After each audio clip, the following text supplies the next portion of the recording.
আলামিনের হলুদের প্রোগ্রামের ভিডিও আপনারা শেয়ার করতে বলেছিলেন, আমি অবশ্য লেটেই শেয়ার করি সবকিছু। আসলে এই বিয়ের প্রোগ্রামে এত বেশি এনজয় করেছি, তাই এই ভিডিও এডিটের প্যারাটা একদম নিতে চাইনি। এখন একটু ফ্রি টাইম কাটাইতেছি, তাই ভাবলাম এই সুন্দর সুন্দর মুহূর্তগুলো আপনাদের সাথে শেয়ার করি। হ্যালো এভরিওয়ান, আসসালামু আলাইকুম সবাইকে, কেমন আছেন আপনারা? আপনাদের দোয়া এবং ভালোবাসায় অনেক অনেক ভালো আছি এবং প্রিয় মানুষদের সাথে খুব সুন্দর সুন্দর সময় কাটাচ্ছি। রিসেন্ট তো পুরো বাংলাদেশের মানুষ বলতে গেলে এই বিয়ের ট্রেন্ড ভিডিও দেখতে দেখতে এখন বলছে বাবা তোরা এবার থাম। আমি নিজেও বলছি এবার থামা দরকার। তবে একটা কথা কি জানেন, সবাই চায় তার লাইফের স্পেশাল মুহূর্তগুলো সবার সাথে শেয়ার করতে, আর সেটা যদি হয় সোশ্যাল ইনফ্লুয়েন্সার, ব্লগার বা টিকটকার, তাহলে তো কোনো কথাই নেই, পুরো সোশ্যাল মিডিয়া জুড়ে থাকবে এইসব ভিডিও। এই যেমন আমি আমার প্রিয় মানুষকে নিয়ে অনেক সুন্দর সুন্দর মুহূর্ত কাটিয়েছি। বিয়ের সব সিক্রেট ভিডিও তো ব্লগে শেয়ার করবো। যাই আমরা আমাদের প্রোগ্রামে, হলুদের প্রোগ্রামে এই সিম্পল একটা সাজ নিয়ে আমি চলে গিয়েছিলাম। তারপর দেখি আলামিনের এন্ট্রি, বাপরে কি ক্যালকালায় হাসছে ছেলেটা, কত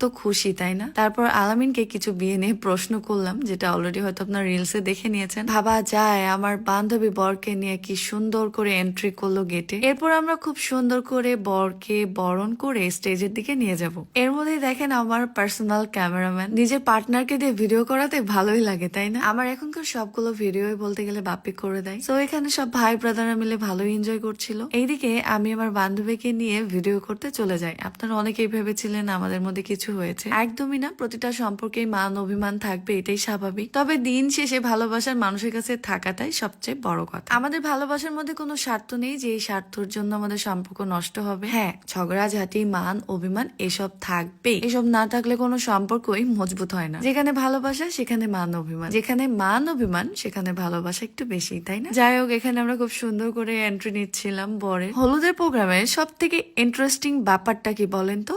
ডালা সাজানো, তাই না? হ্যাঁ, এখানে আমি খুব সুন্দর একটা হলুদের ডালা নিয়েছিলাম কেক। তারপর সবাই মিলে আমরা সাজিয়ে নিয়েছি। আমার দেখা বা জানা মতে ছেলেদের হলুদে অনেক বেশি গর্জিয়াস কিছু হয় না, তবে আলামিনের প্রত্যেকটা প্রোগ্রামই হয়েছে অনেক জমজমা। এইটা যে শুধু ভিডিওর জন্য তা একদমই না, নিজের ইচ্ছে থাকলেও উপায় হয়। তো আলামিনের অনেক ইচ্ছে ছিল তার বিয়ে অনেক ধুমধাম করে হবে, সেটা হয়ে গেল আলহামদুলিল্লাহ। আমার এই প্রোগ্রামে অনেক বেশি খুশি থাকার কারণ ছিল আমার প্রিয় মানুষটাকে প্রথম কোন অনুষ্ঠানে পেয়েছি এবং বাপ্পিও এই প্রথমবার এত ধুমধাম করে আয়োজন করা কোনো প্রোগ্রামে অ্যাটেন্ড করতে পেরেছে বাংলাদেশে। এরপর এক এক করে আমার সব প্রিয় মানুষদের সাথে ভিডিও করে নি। আমার জীবনের দুইটা জানা, দুইটা বি, দুইটাই মুড সুইং, দুইটাই আমার ভালোবাসা, সব মিলিয়ে মাই হ্যাপিনেস গুলা একসাথে। আমি কখনো ভাবিনি জীবনে এত সুন্দর সুন্দর মুহূর্ত কাটাবো প্রিয় মানুষের সাথে।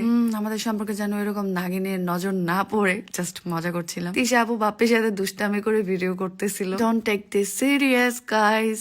এত সুন্দর স্টেজ, এত সুন্দর লাইট, চারিদিকে ফুল, আর আমরা একটু রোমান্টিক ভিডিও করবো না তা কি হয়? সত্যি কথা বলতে প্রোগ্রামে এত বেশি ব্যস্ত ছিলাম যে প্রিয় মানুষদের সাথে ভিডিওই করতে পারিনি। তবে মন্টির সাথে লাস্টে কথা হয়েছে। এখানে সবাই সবার মতো আনন্দ করছিল, এটাই সব থেকে বড় বিষয়। আমার আনন্দকর মুহূর্তগুলোই বেশিরভাগ ক্যাপচার করেছে বাপ্পি। তার নাকি খুব ভালো লাগছিল আমার আনন্দ দেখে, এটাই তো আমার সব থেকে বড় পাওয়া। হলুদ প্রোগ্রাম শেষ করার আগে একটা সুন্দর ডিজে পার্টি করা হয়েছিল, যার তালে তালে আমরা অনেক নেচেছি। এন্ড এই হলুদের প্রোগ্রামটা আপনাদের কাছে কেমন লেগেছে কমেন্টে জানাতে অবশ্যই ভুলবেন না। যদিও বকা দিবেন, প্লিজ কেউ বকা দিবেন না।